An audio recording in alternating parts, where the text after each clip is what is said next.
Well, today's conversation, I want to talk about Fani Willis. She did a press conference the other day, this week, and told some lies. So I'm going to play this clip, and I want you guys to speak truth to the audience.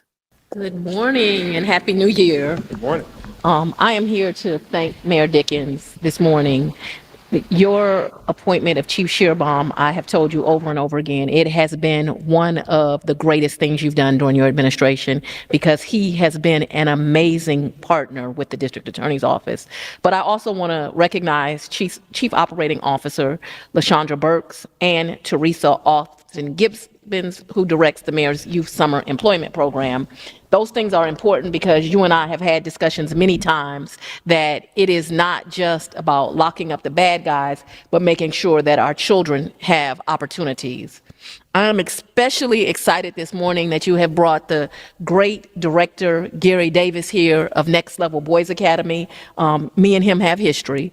We go back to my days as an assistant district attorney, and in fact, I can remember the time that he came into my office asking that a young man who was charged with armed robbery be given a second opportunity.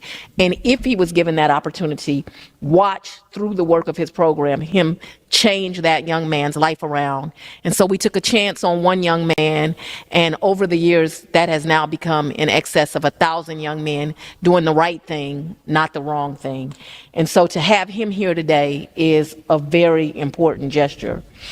It really is a great program that gives our children great opportunity. The statistics that you're hearing about today, I don't want you to get lost. You're journalists and people get caught up in the numbers. Those are lives saved. Last year, we lost 44 less people than the year before. That's 44 less mamas that had to bury their children. We should never lose sight of what these crime reductions mean. It's hundreds of less people that were victimized, on the other side of a gun or violence of some kind, taking their property. These are actual human beings that now are not facing trauma that they have to deal with for the rest of their lives. And this because of the initiatives of you, Chief Shearbaum, and certainly you, Mayor, by appointing this great man in this great office. But we've done it in a very strategic way. The first thing that we used in strategy was just working together. That seemed something pretty simplistic, right? The district attorney's office, community organizations, and the police department working together. But not very many years ago, those things were in complete dysfunction. And so I enjoy this friendship now to solve crime and to make our safer city. What you need to understand is over the past year, we have charged over 300 gang members. Essentially, as I understand it, this was supposed to be a 2025 strategy, particular amongst the city officials in terms of crime reductions, statistics, or what have you. Of course, this is done kind of like of a state of how do you move forward. The interesting thing is that this is occurring inside of a criminal justice system that unfortunately has become dysfunctional. Now, I'm going to say this. By all means, system did not become dysfunctional overnight. This has been inherited of case backlogs and the county jail being in disarray, so forth, so on. But at the same time, it also comes from the type of cases that have been sent from various jurisdictions to the Fulton County Jail and now has the place in a backlog also being overcrowded. So now I'm going to imagine from her perspective, hey, how can I move forward to prosecute these cases? Well, that's what the branches of government are for on the judicial side, is to help keep those cases moving through Fulton County without a whole bunch of finger pointing on both sides of Prior Street. So, I mean, again, as we get ready to move forward, you will hear her make some specific comments towards the conditions of the jail. And the conditions of the jail have absolutely nothing to do with the backlog. Well, it does, but at the end of the day, that's a whole responsibility of the judiciary. Having taught police legitimacy, community relations, and procedural justice In terms of community relations, we applaud that young man who has a alternative for children to get involved in various programs that would keep them from becoming into a delinquency system.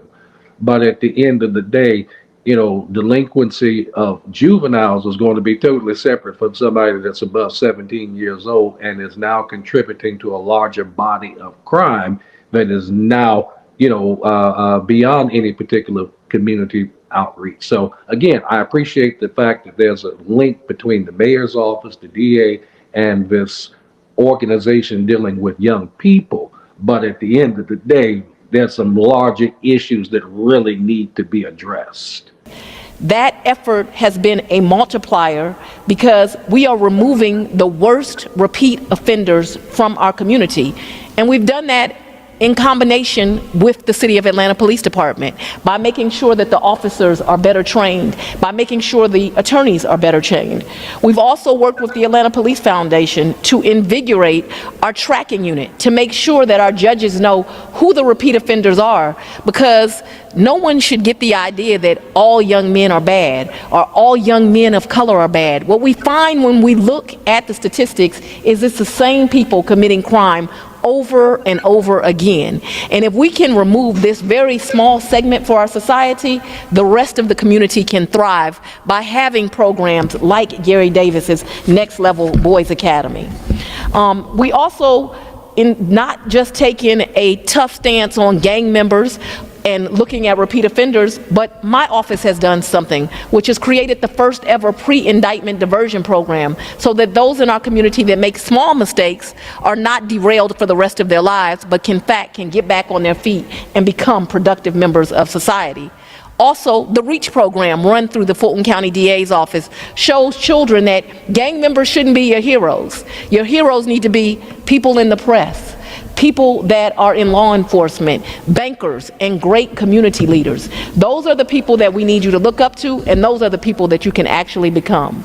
But I have to mention today to you that while we are on a great trajectory to do more great things, the district attorney's office sits very concerned.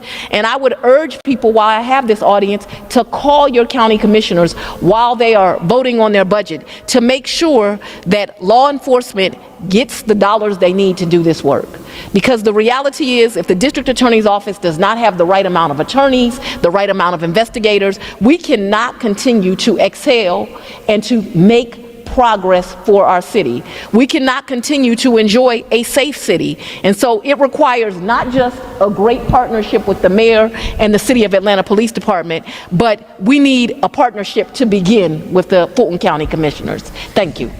At the beginning of her tenure in 2020, that was the first issue that the DA discussed was that there was a severe proliferation of gang activity in Fulton County. In 2016, I actually started the first gang intelligence unit from inside of the Fulton County Sheriff's Office that took lead with federal agencies as well as state and city organizations, particularly Atlanta Police Department, because we were now dealing with that gang proliferation. I had started a database that helped to track those very same gang members that she was talking about that predated her administration.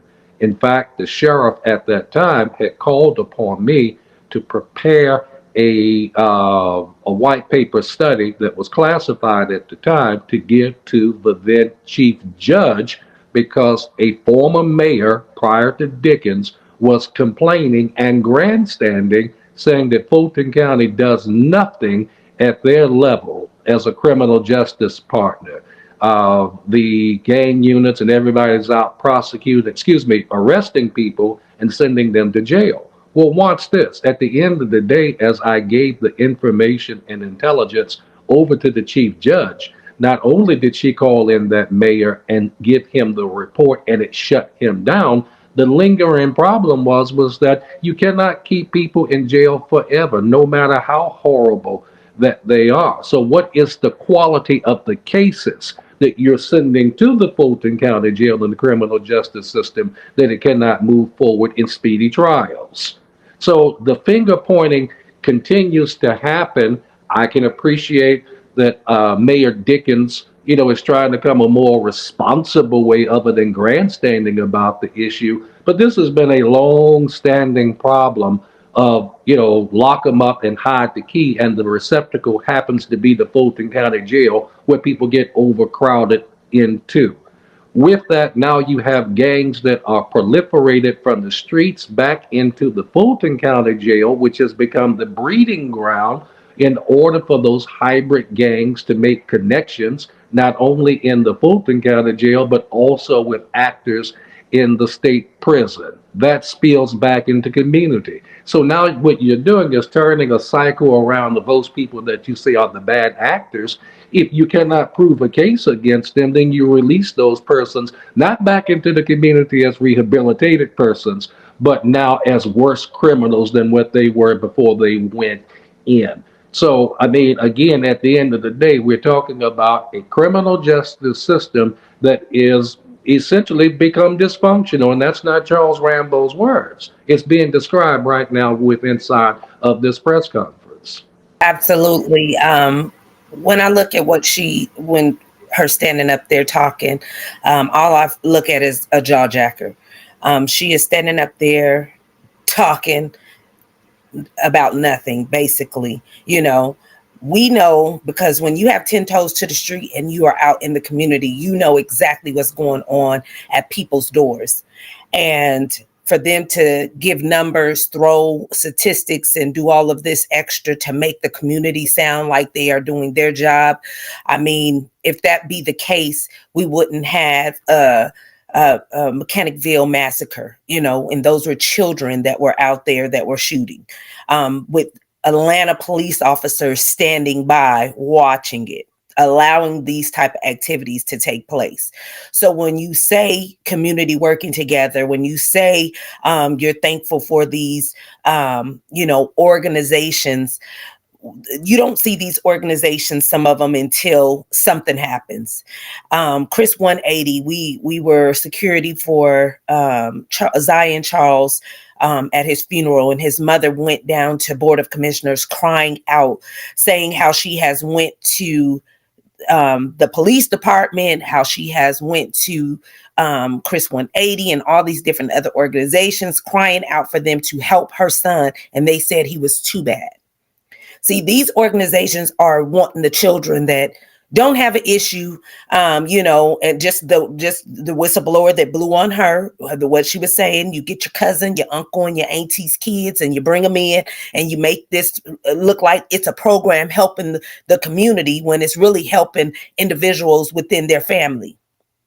So then we have all these incidents that's happening, just like one of our children that been inside our community for now since his mother was killed by gun violence, and they just had his visual last night, and he was fighting for gun violence because of his loss of his mother, and he lost his life the same way his mother lost her life, by gun violence. So when we say what you're doing, what's really going on in Georgia, if so much is being taken care of, or in Fulton County, if so much is being taken care of, with the system. And so it's a lot of jaw jacking is my whole point. I have to agree with you, because I'm trying to figure out what is she saying. She started off by saying 40 less murders. That makes no sense. And it makes no sense because she was trying to spin it to deter or deflect people from what the truth is. When you look at the complete accurate data, right? Crime most likely did not go down. She was giving out skewed numbers. Now, Rambo, you probably could back me up with this. Is crime going down, or has it gone down under Fani Willis' watch these past, let's say, two years in Fulton County? So let me say it this way. And when I say all fairness, I want to make sure that we can land this where it's supposed to be. Crime itself is the responsibility of the policing agency. Prosecution, however, of that crime is a separate entity.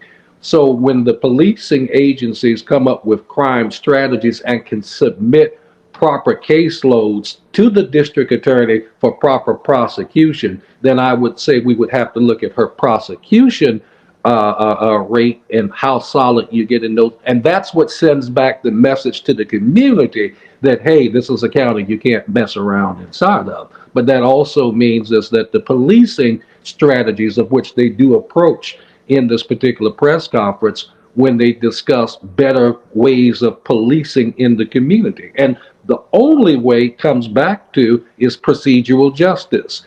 Do you submit solid cases that this criminal justice system can prosecute that sends the message? So I can't say crime has gone down, but what I can question is that whether or not we have effective prosecution that sends that message, because otherwise then people are still looking at Fulton County as the prime place to come in and to set up criminal enterprise. I look at it, Fulton County, they're not giving straight answers. And so this little display here, what she was saying, was just bullshit. It was just fluff. It was just skewed nonsense. And, you know, it's beyond, oh, they have to do better. No, someone or some type of entity needs to come in and just flip it upside down. But I think when you start weaning out corruption, then we probably could start seeing some better results. Dana with the data.